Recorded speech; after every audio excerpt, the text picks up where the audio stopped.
তোরা আছিস বলেই তো তোদের কাছে এই বর ছাড়াছাড়ির বিষয়টা বললাম।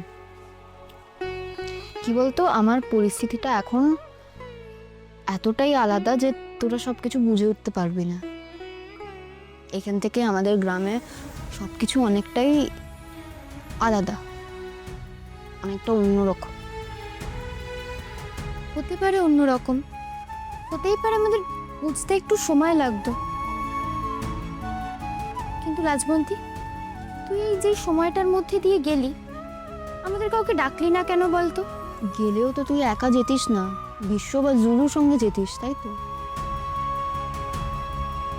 মানে তোরা ভাবতে পারছিস আমার বন্ধু বলে দুটো ছেলে ওখানে গিয়ে দাঁড়ালে কি হতো? গ্রামের বউয়ের ছেলে বন্ধু এসেছে, এই দৃশ্য দেখলে হয়তো গোটা গ্রামে ভেঙে পড়তো। আরে সে যা হতো হতো, আমরা হ্যান্ডেল করে নিতাম।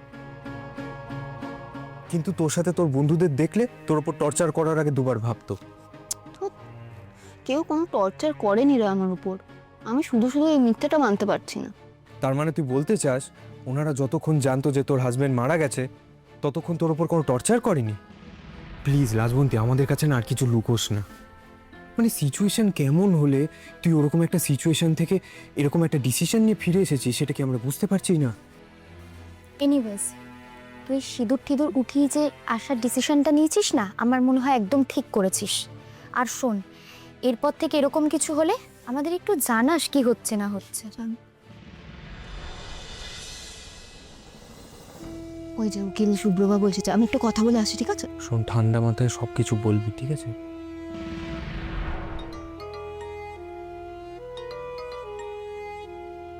হ্যালো, হ্যাঁ বল। তুই কি লাজু কলেজে পৌঁছে গেছিস? হ্যাঁ, এই পৌঁছলাম, কাজ শুরু করব। আমি কিছুক্ষণের মধ্যে ঢুকছি, একটু বেরোতে দেরি হয়ে গেল। অসুবিধে নেই, আমি করে নিচ্ছি।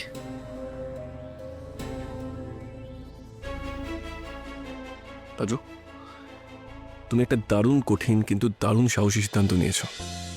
আমাকে আরো বেশি রেসপন্সিবল হতে হবে। আমার কারণে যেন তোমাকে কেউ ছোট করতে না পারে, কোনো খারাপ কিছু বলতে না পারে। এবার সেটা দেখা আমার দায়িত্ব।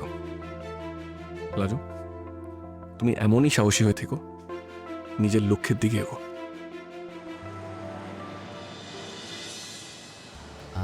বলছি, এখানেই বসা যাক।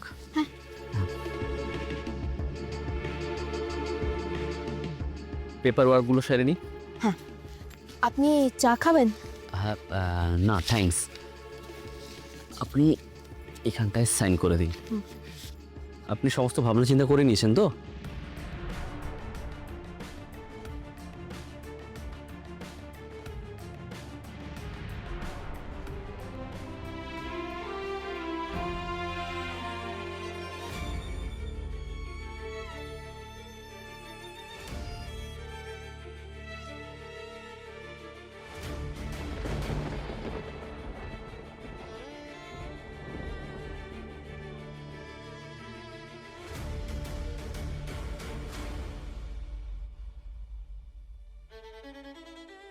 রাজু!